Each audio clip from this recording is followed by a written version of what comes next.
As espécies, elas estão muito mais conectadas do que aparenta, ou do que a gente consegue ver, né?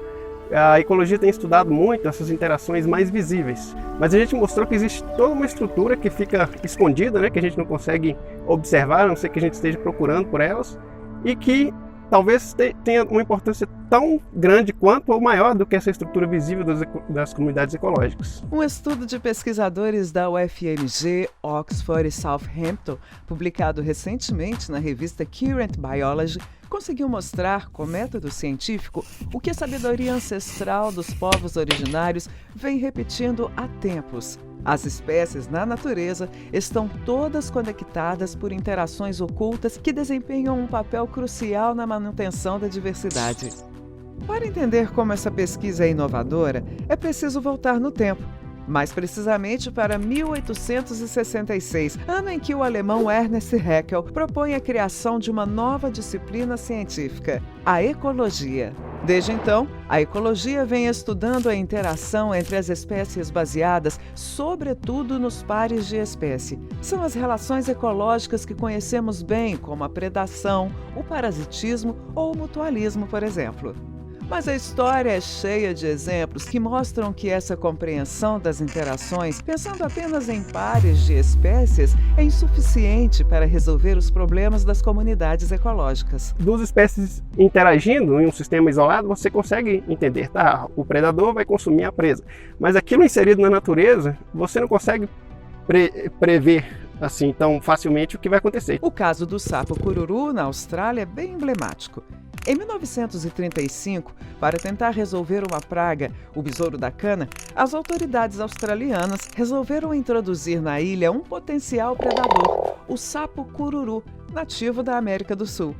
Foi um estrago. Sem competidores naturais, o cururu passou a comer de tudo menos o besouro e se tornou ele mesmo uma praga. Entender as conexões ocultas no ecossistema pode ajudar a compreender como se dão de fato os relacionamentos entre as espécies. Essas interações não visíveis já foram estudadas e analisadas através de simulações computacionais ou em sistemas experimentais isolados, incluindo apenas algumas poucas espécies. Mas seu efeito no mundo real nunca havia sido demonstrado, até agora. A gente não pode, por exemplo, ir para o Serengeti e excluir as zebras para ver o que acontece com o resto das comunidades. Não é factível, né? E a gente então encontrou um sistema aqui na Serra do Cipó, que é um sistema baseado na planta, um arbusto, o alecrim do campo, que nos permitia ter um sistema que é pequeno o suficiente, né, confinado a um espaço pequeno que a gente consiga manipular e observar, mas ao mesmo tempo é um sistema complexo o suficiente. Tem várias espécies vivendo ali, interagindo umas com as outras. Então, o que a gente fez foi isso, ir fazer manipulações nesse sistema para tentar entender processos ali que se aplicam a sistemas muito maiores, como o Serengeti, por exemplo. Nesse microcosmo complexo e isolado, os pesquisadores foram capazes de manipular espécies e analisar as interações de ordem superior, ou IOS.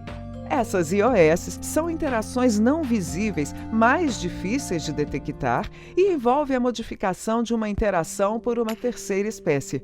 O estudo criou 4 cenários experimentais dentro dessa comunidade ecológica, manipulando espécies diferentes em cada um deles.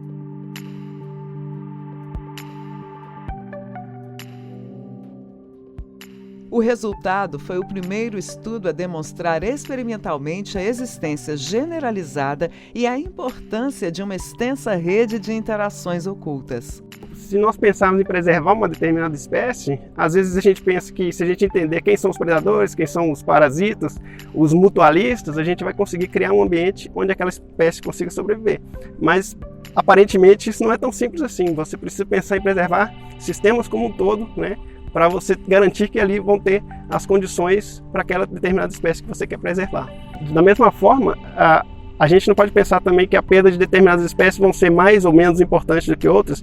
A extinção de uma espécie pode ter consequências inimagináveis. Essa camada extra de complexidade pode exigir o desenvolvimento de novas metodologias no estudo da ecologia. E esse novo olhar talvez nos permita aumentar nossa capacidade de prever como as comunidades de espécies podem responder às mudanças ambientais.